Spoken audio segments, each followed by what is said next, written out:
Memang cantik batu manikam. Batu manikam diberi kawan. Dari bunyi sambutan salam, nampaknya ibu-ibu belum makan. Apa kabar ibu semua, sehat? Mohon maaf Pak, Bapak tidak saya sapa karena minoritas. Ini acara ibu-ibu, bapak-bapak semuanya insya Allah dimuliakan Allah Subhanahu wa Ta'ala. Amin ya Rabbal Alamin.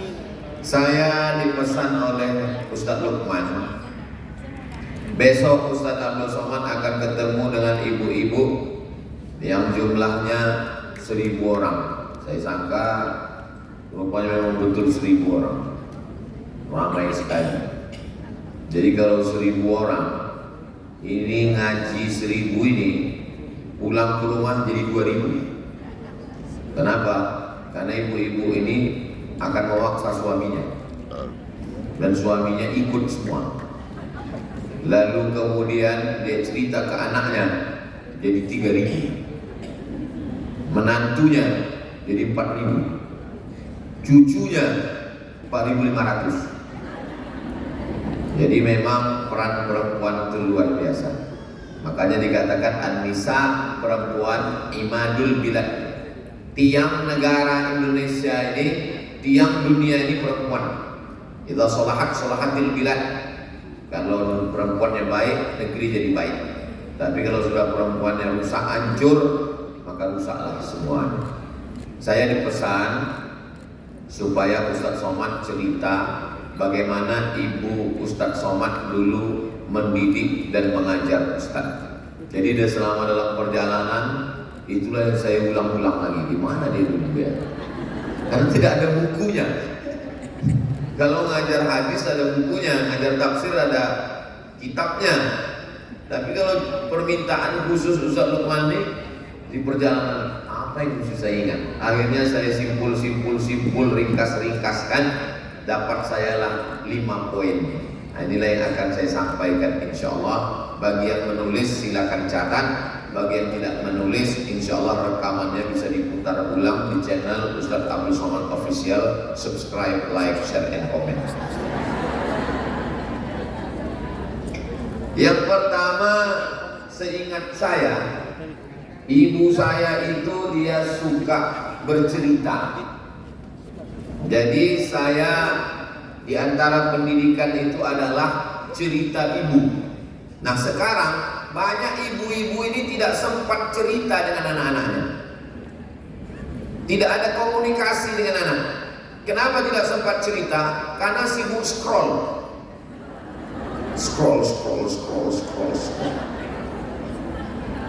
Sibuk ngedit foto.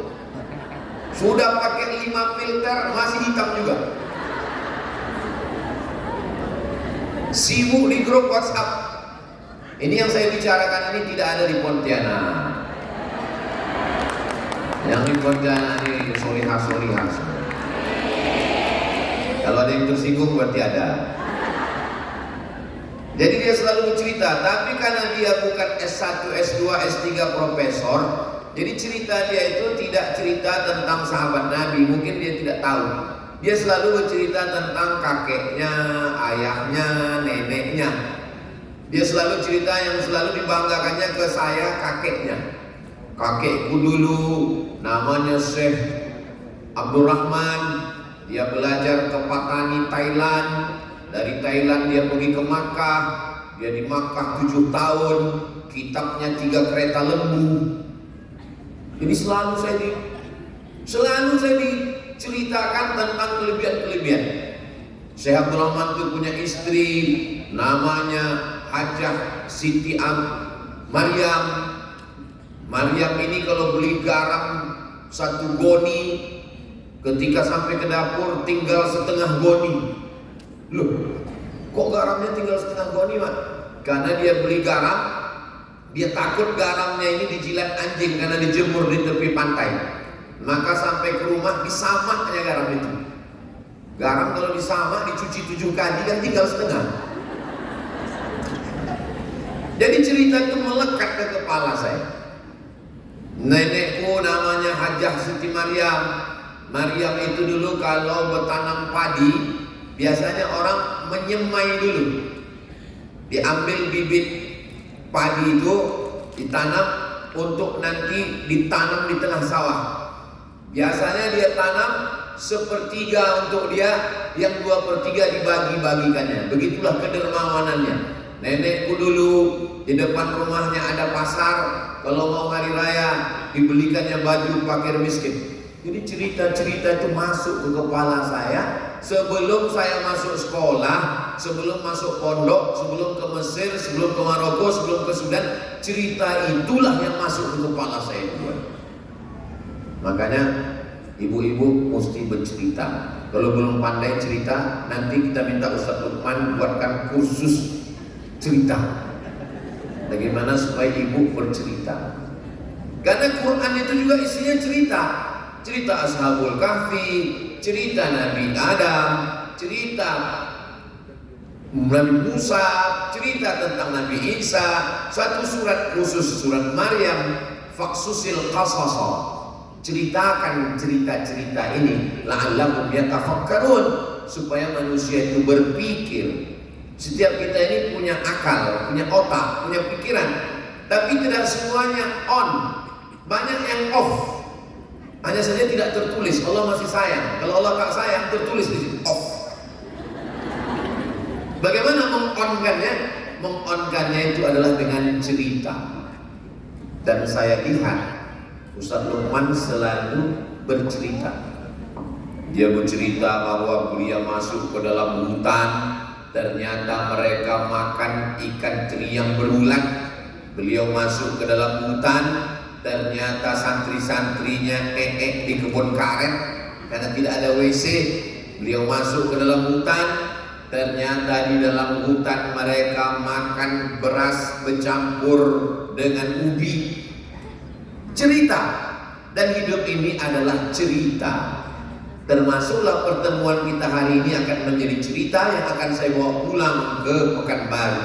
Saya akan cerita ke santri-santri. Aku baru saja pulang dari Kalimantan Barat. Katanya Ustaz dihadang. Enggak ada. Aku cuma dihadang 1000 mak-mak garis keras. Hidup ini kan adalah cerita. Cerita yang baik-baik, maka ceritakanlah cerita itu. Jadi ibu cerita. Ibu kira-kira siap bercerita dengan anak-anak? Ceritakanlah Bu. Tapi Pak Ustaz, hidup saya kan nggak semuanya baik. Ceritakan yang baik-baik. Khudh ma safa da'ma kadar. Ambil yang jernih, yang keruh-keruh jangan ceritakan. Adapun yang buruk-buruk jangan ceritakan. Mama. Gimana mama ketemu dengan papa dulu? Tak usah lah kau tanya, kami ditangkap security. Tak usah cerita. Itu cerita kami sayang. Habis itu langsung kasih tahu ke suami. Yang kau ceritakan ya. Siapalah yang tak punya dosa di dunia ini? Kullu bani Adam khata'un. Semua anak cucu Adam ini pernah silap dan salah. Wa khairul khata'in at-tawwabun. Sebaik-baik orang adalah orang yang memperbaiki kesalahannya. Kalau dulu kita pernah salah, maka anak-anak kita mudah-mudahan baik-baik semua insya Allah. Jadi poin yang pertama adalah cerita. Berikutnya yang kedua, seingat saya, ibu saya itu dia selalu memberikan contoh praktek langsung. Jadi tidak hanya sekedar ngomong, tapi dipraktekkannya. Kalau saya anak pertama, adik saya laki-laki anak kedua, kami cuma 2 orang, tak ada saudara perempuan. Jadi kalau dia memasak, saya ikut ke dapur, itu dicontohkannya langsung. Ini namanya mencuci ayam. Ini mencuci ayam ini begini caranya. Ayam ini dibuang, ini yang hitam-hitam ini kotor ini. Kalau mencuci cumi, tunjukkannya cumi. Ini cuminya ada giginya ini jangan kau makan. Ini cumi. Ini sampah. Ini daging. Kalau mencuci ayam ini kau cuci 2 kali. Kalau mencuci daging 4 kali. Kenapa ayamnya 2 kali mak? Karena kakinya 2. Kalau daging ini 4 kali kan kakinya 4. Kita anak-anak iya aja lah. Sekarang setelah tua nih baru saya paham. Rupanya ayam itu memang 2 kali cukup karena daging putih. Kalau kambing, sapi mesti 4 kali karena darahnya banyak, daging merah. Begitulah cara dia mengajar. Nanti sesudah kau cuci, siraman terakhir itu kau siram, kau berselawat. Allahumma sholli ala sayyidina Muhammad wa ala ali sayyidina Muhammad. Nanti kau merantau pergi jauh, masak sendiri. Acara masak tuh begini. Ambil cabai, bawang, tomat, giling, masak kuali. Caranya supaya tahu kuali itu minyaknya udah panas atau belum, kau kasih sedikit. Nah kalau udah berbunyi berarti panas itu. Masukkan yang digiling tadi sampai dia menguning. Habis itu baru masukkan dagingnya sampai warnanya berubah. Sesudah warnanya berubah baru masukkan air. Garamnya nanti belakangan. Kalau mau pakai santan baru kasih santan. Begitu detailnya dia mengajar. Sekarang banyak ibu-ibu menyuruh anaknya di sana, tapi dia tak pernah buat. Kalau masakan banyak ibu-ibu sekarang masakannya, nama masakannya touch screen. Touch screen. Hah? Tidak ada di Pontianak. Ini adanya di planet Mars sama Pluto dan Neptunus Merkurius. Main tunjuk aja, tunjuk screen. Nah, ini namanya. Pas ditanya orang, juga datang tamu, ini apa nih? Namanya gulai tunjuk. Jadi saya diajarkan itu. Kalau kamu mau masak sup, maka nanti diambil itu namanya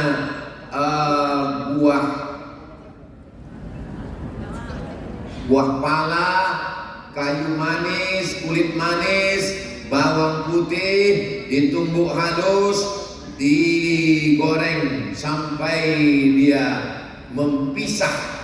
Bagaimana caranya udah masalah? Berpisah antara minyak sama bumbunya. Udah nampak pisah udah. Masukkan ayam. Nanti ayamnya sudah matang, baru tumpahkan kuahnya ini ke dalam. Baru nanti bawang gorengnya belakangan. Sedetail itu dia mengajar. Mencuci juga begitu. Nanti kalau kau merantau, kalau kau sekolah jauh, mungkin nanti susah, tak ada duit untuk laundry, cuci sendiri.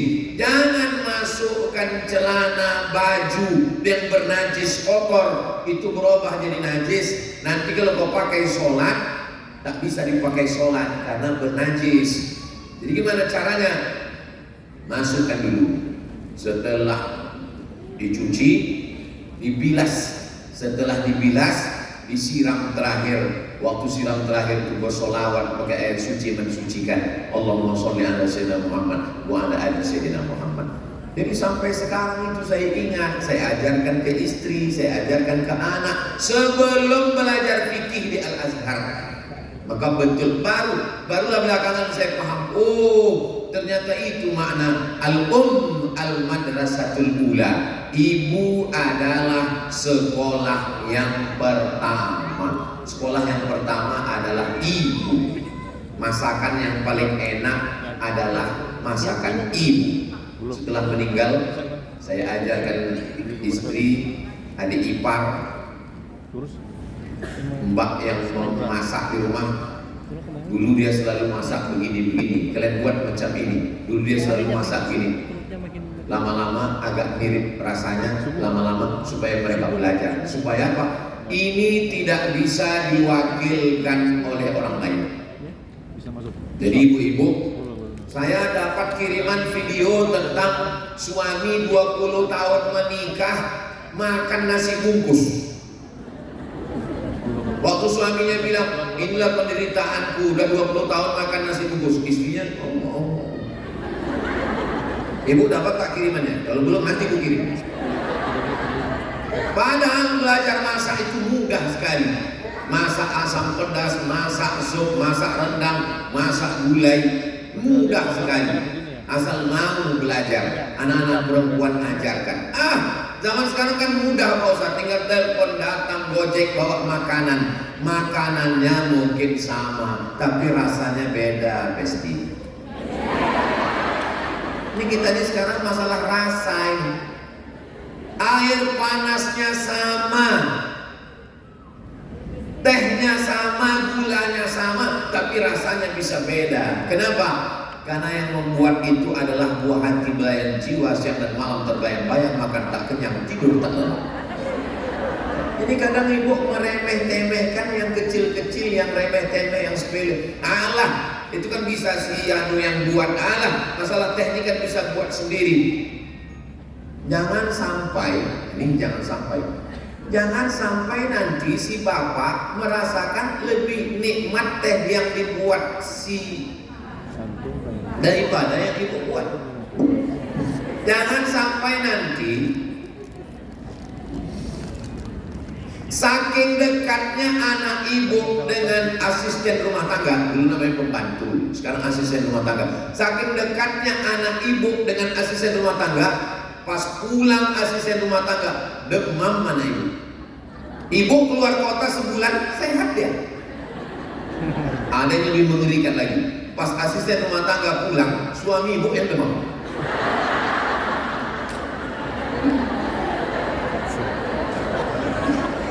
Jangan bantu Pak Ustaz. Ini tidak ada di Pontianak. Jadi nampaknya masak ini sepele, tapi dia sangat bermakna bagi laki-laki. Cuma tidak semua laki-laki berani mengucapkannya.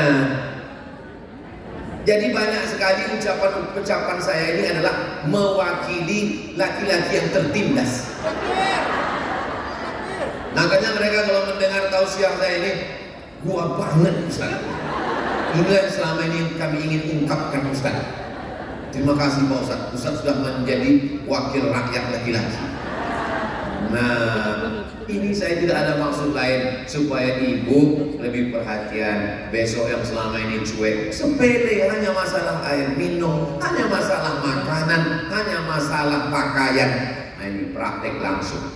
Saya sampai udah umur segini nih, saya lahir 1977, sekarang 2024 berarti umur sudah 47. Udah bolak-balik saya bilang 47, orang tetap juga bilang 27, gimana lah? Tadi malam saya habis mandi di kamar rumah dinas Pak Bupati. Anduk itu saya letakkan di atas tempat tidur. Habis dan letakkan. Begitu saya letakkan tempat tidur, langsung saya tarik lagi. Saya letakkan di tempat, mau cari tempat jemur tak ada, saya letakkan di belakang kursi. Kenapa? Karena almarhum mak saya paling marah menengok anduk diletakkan di atas tempat tidur. Anduk tak boleh letak tempat tidur. Celana mesti dilipat rapi. Cara menyetrika menggosok gini. Jangan sampai lipatan ujungnya di 3. Bekan ini di sini, bekannya harus 1. Ini harus diajarkannya itu dari mulai mencuci, memasak, menyetrika. Karena kau tak punya saudara perempuan, nanti mana tahu kau merantau pergi jauh, kau akan mencuci, kau akan menyetrika, kau akan memasak. Jangan katakan anak kita siap senang, karena semua orang siap senang, tapi buat siap susah. Kalau siap susah datang susah, dia siap. Tapi kalau siap senang datang susah, nanti bunuh diri dia. Saya diajarkan untuk siap susah.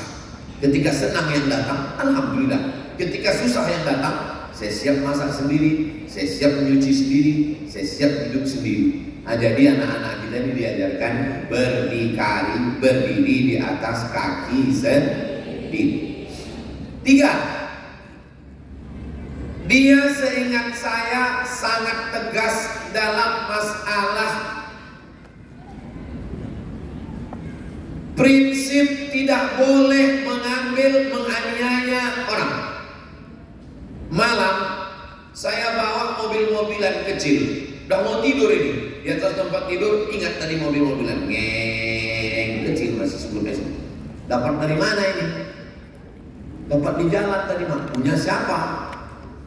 antarkan ke tempat di jalan tempat dapat tadi.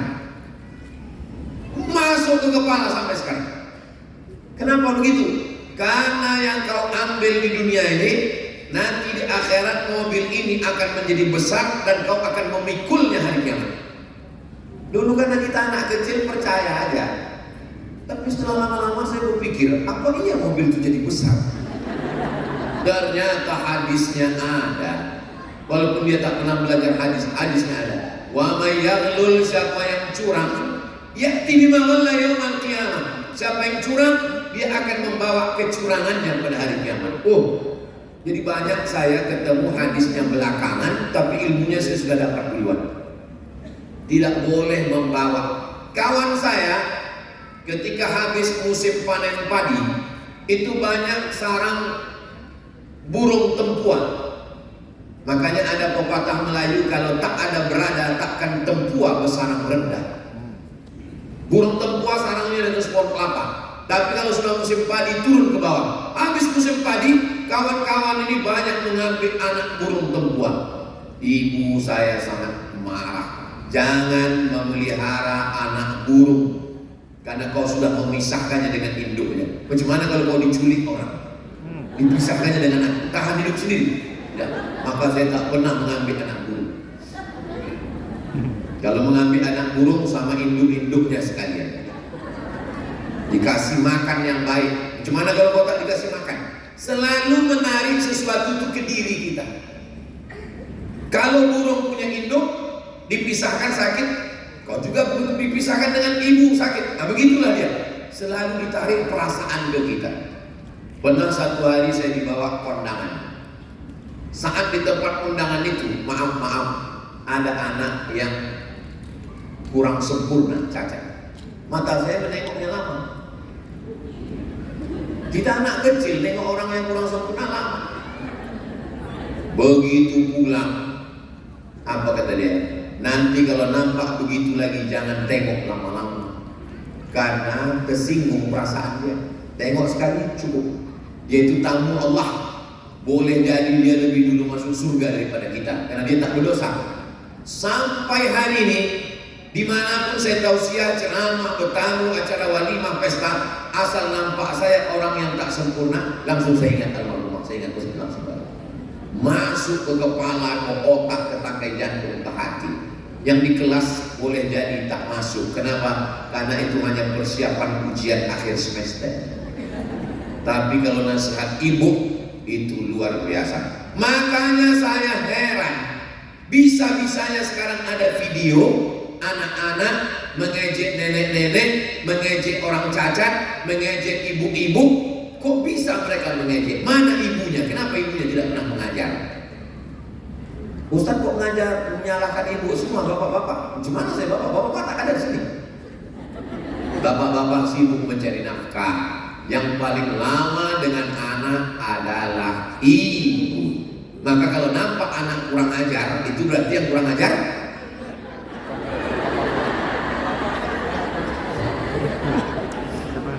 Pendidikannya sangat tajam, merasuk ke dalam pikiran saya. Yang keempat, beliau sangat peduli pada pendidikan saya. Kalau libur semester sekolah SD, saya disuruh pulang ke kampung. Nanti mengaji kepada Pak Tamrin. Pak Tamrin kepala sekolah SD, juara musabaqah tilawatil Quran tingkat kabupaten. Ngaji ke rumah Pak Tamrin.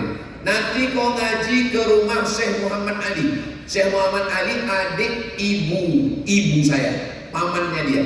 Di Makkah 9 tahun. Murid dari Sayyid Muhammad Sayyid Alawi, ayah dari Sayyid Muhammad bin Alawi bin Abbas Al-Hasani Al-Maliki. Nanti kau ngaji kepada Syekh Muhammad Ali. Dimasakkannya pulut kuning, pakai santan, dikasih kelapa, pakai gula merah. Diantarkannya lah saya ke rumah Pak Armawi Abdurrahman, juara musabaqah tilawatil Quran internasional di Makkah tahun 1986-87. Ibu saya perempuan yang biasa, ibu rumah tangga, tinggal di kampung, berani menghadap ke pondok pesantren, jumpa dengan koli internasional hafal Quran. Itu tak terpikir oleh saya, kok nekat beraninya dia membawakan saya berjumpa dengan Ustadz Armawi. Ustadz, ini anakku, tolong ajar dia baca Quran. Setelah saya besar SMP, dibawakannya lagi saya ke Syekh Azra'i Abdul Rauf bersama ibu angkat saya, bersama ibu kandung saya. Dibawakannya mengajar. Dia tidak pernah bosan membawakan saya ke guru mengaji, ke guru mengaji, ke guru mengaji, ke guru mengaji untuk baca Quran. Kalaupun tak hatam, kau dapat barokahnya. Kalau dapat ulama, datang ulama, dijumpakannya saya, disuruhnya cium tangan, dibungkuskannya kepala, diusapkannya kepala, minta doakan. Maulid Nabi, Islam Mi'raj, Nuzul Quran, selalu ustaz-ustaz penceramah di kampung itu diundangnya makan ke rumah hanya untuk mendoakan kami. Itu saya yakin dan percaya. Doa-doa para ulama itu, dia keinginannya luar biasa. Sampai ketika dia umur 70 tahun, adik saya sibuk, saya sibuk. Cucu-cucunya dibawanya naik angkot, naik bis di Pekanbaru ke Masjid Agung Ar-Rahman, jarak 10 kilo. Dibawanya cucu, satu umur 5 tahun, satu umur 7 tahun, diserahkannya ke guru mengaji. Dia duduk di situ pagi Ahad. Masjid Ar-Rahman ada pengajian diisi oleh Dr. Khairun Nas Jamal, baca Quran. Sampai di bis ditanya sama orang di bis, ibu umur 70 bawa cucu 2, bahaya ini. Nekat sekali anak ibu membiarkan ibu bawa cucu. Siapa nama anak ibu? Abdul Somad. Di antara orang di rumah. Mak Ustaz Somad rupanya. Di antara orang di rumah. Sampai tua dia tetap membawa cucu-cucunya. Maka saya sangat heran kalau ada orang hari ini tidak pernah membawakan anaknya ke masjid, mengenalkan ke ulama, memintakan doa kepada habaib. Tugas dia hanya mengandung, melahirkan. Ibu, engkaulah iya, mengandung, melahirkan, mengandung lagi, melahirkan lagi. Bukan cuma itu tugasmu, membawa anak, memberi motivasi, mengajarkan. Yang terakhir, yang kelima, mendoakan. Beliau punya buku khusus. Bukunya saya simpan dalam koper. Ketika dia meninggal, saya buka lemarinya, buku-buku zikir doanya dengan mukena telekungnya, dengan kain sarung yang selalu dia pakai, dengan jilbabnya, saya simpan dalam koper. Kalau saya rindu, saya buka, saya cium. Sampai hari ini masih ada. Dia kalau jam 2 malam bangun sampai subuh tak tidur, dibacanya lah buku itu zikir. Buku dia sendiri yang dari gadis dia dulu dia pegang, dia baca. Menurut dia bacaan dia itu yang lebih hebat. Kalau saya kasih tahu, ini lebih hebat daripada kaulen. Bacaan itu yang dia baca, dia zikir. Tapi dia tak pernah cerita ke saya. Sampai akhirnya saya bawa dia dulu, kalau ceramah kemana-mana saya bawa. Ada kawanku mau jumpa, kata dia. Saya bilang, ayolah. Jumpa di kamarnya tuh di lobi aja. Mereka dua ngobrol, saya pura-pura main HP. Tapi telinga saya sebenarnya kuping apa cakap orang. Ditanyalah sama kawannya, apalah kau doakan anak kau Abdul Somad ini, kata kawan. Kata dia, tiap malam kubacakan dia Al-Fatihah 100 kali.